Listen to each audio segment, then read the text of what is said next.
Here we are then, folks. It's time for round 3 of the 2025 European Rally Championship season. Welcome to BAUHAUS Royal Rally of Scandinavia. Now, while it's not necessarily guaranteed that we will have a third winner from as many different events in the ERC this season, we will have a different winner for the first time in the history of the BAUHAUS Royal Rally of Scandinavia. The first 2 editions were won by Oliver Solberg, who is not entered for this year's edition, which is a shame. We still do have a Solberg entered, we'll get onto that in a few minutes time, but we do not have an Oliver Solberg, meaning that we will get a new winner in Scandinavia for the first time. But let's get on with the entry list, and compared to the previous 2 events, it's a relatively thin list. 33 entries. It's not too surprising given that last year's edition had a similarly low entry count, but compared to, say, the nearly 100 that we've seen earlier this season, and also that we saw in the previous WRC event in Portugal, it does stand out a little bit. We'll start off with the Rally 2s, which make up 21 of the 33 entries for the event. Rupa Korhonen is unsurprisingly the top seed. I believe he's the championship leader, but also in addition to that, he won last time out. Mikko Marcik is the second seed, with Mats Osberg third, ahead of Andrea Mabellini, Isaac Rierson, and then the leading master entry for Jos Verstappen. Malia Hansen is number 7, while Sasa Olle is going to be number 8, the second seed in Master ERC as well, with John Armstrong and Stefan Lefebvre rounding out the top 10 entries. That's then followed by Philip Allen, Jakob Matulka, Martin Wilczek, Simona Tempestini, Max McRae, Dariusz Biedrzycki, Frank Tore Larsen as the leading local entry, as in people who are, well, local but also one-offing the event. The likes of Rierson, Johansson, whilst Swedes are regular ERC contenders. Then we have Ivan Brynildsen, Henning Solberg, Hanna Jakobsen, and Tommy Gila.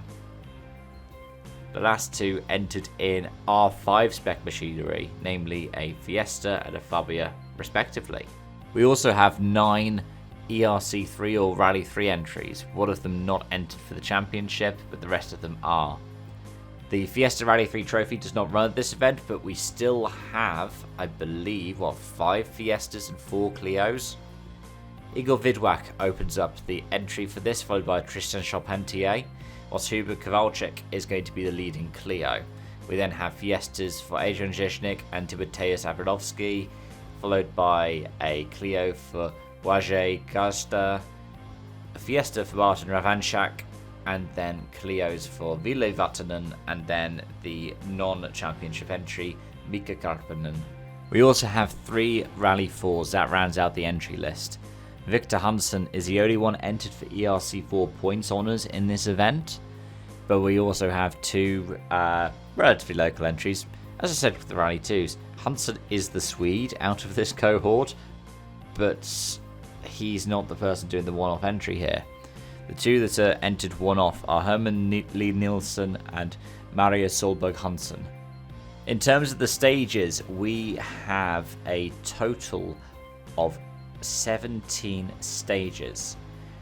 Our shakedown will double up as qualifying, but at the same time, these are roads that are familiar to anybody who previously followed Rally Sweden. It is based out of Karlstad. In fact, probably the most famous stage of the rally was famous as a snow stage before becoming a summer gravel stage. There are some roads that are different, largely because the climate is different, summer compared to winter. Some of the roads that were usable and were usable to have 100 plus cars go through in Rally Sweden are unusable after more than a few cars at this time of the year. So let's get into it. Starting off, shakedown and qualifying I believe is new for this year. It's the Oranaz stage. It has run in Rally Killingen according to Rally Maps in the past, and its longest being 7.05 kilometers, the shortest 4.82. This edition is 6 kilometers long.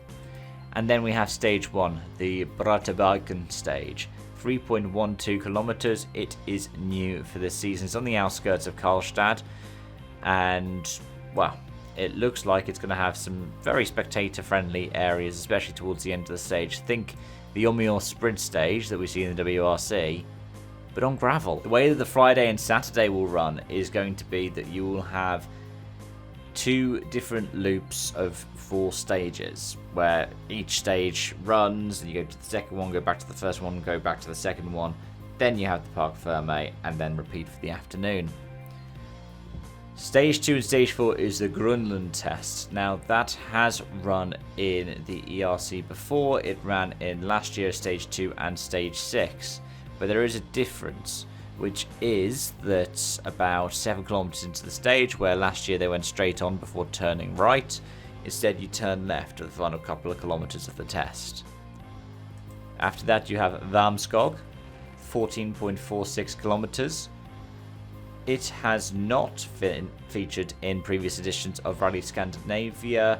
It has featured in Rally Arvika and Midnattssolvärd, and it's unchanged from those editions. It did, however, in part feature in the 1990 Swedish Rally as El Skarmas. It was also in the 88 Rally, and slightly differently, it featured in the editions from 1982 through 1986, whilst also appearing in 1978. So it is a historic Rally Championship stage to that degree. One that goes back to Group 4 and the Group B era of the World Rally Championship, which is quite impressive to say. Now, it is slightly different. There are some changes to the roads, which I guess are only natural when you talk about gravel roads over the time period of 40 years. But yeah, let's see how that test goes. We also have the Gargier stage, which is going to be stages 6 and 8. That one is unchanged from last year, except it is now being run in the same direction, I believe it was in 2023. I think they reversed it from 23 to 24, and that's changed.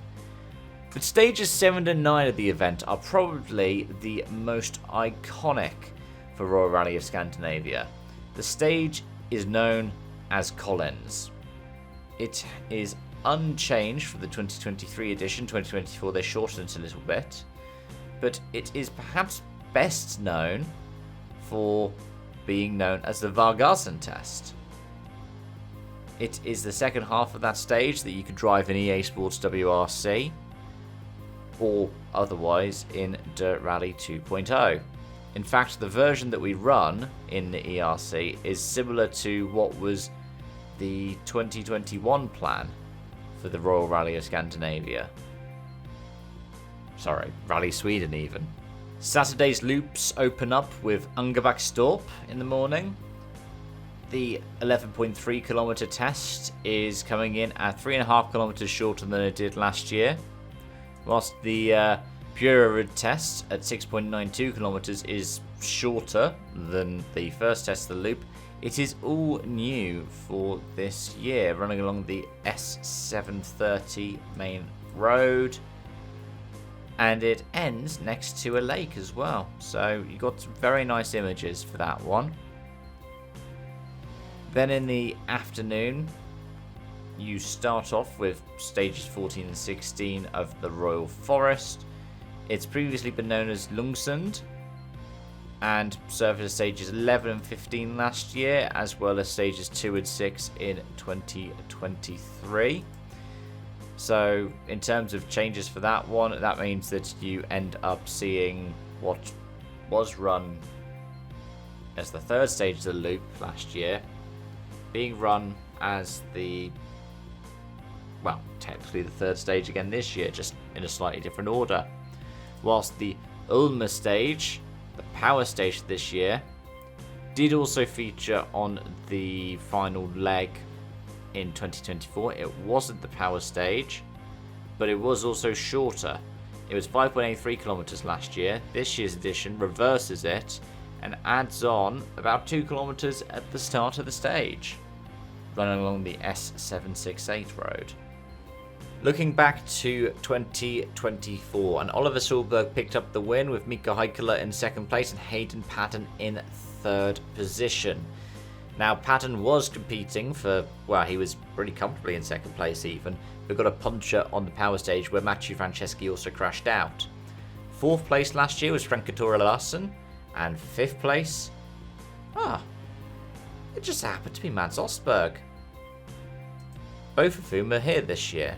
After that, it was Martin Sesks, Isaac Riasen, Mika Barczyk, Andrea Mabolini, and Simona Tempestini, ahead of Johan Kristoffersen, who just happens to be in Portugal for the opening round of the Rallycross Championship this weekend. But yeah, in the absence of Solberg, Häkkilä, Paddon, Sesks, you could put some good money on betting on Frank Larsen with the MRF Shod Polo, or Mads Ostberg with the same car that he had last year, the TRT Michelin Citroën C3, or Isaac Riasen, who is still behind the wheel of a Fabia RS Rally 2. But at the same time, you'd be ruling out the championship leader, Rupa Korhonen.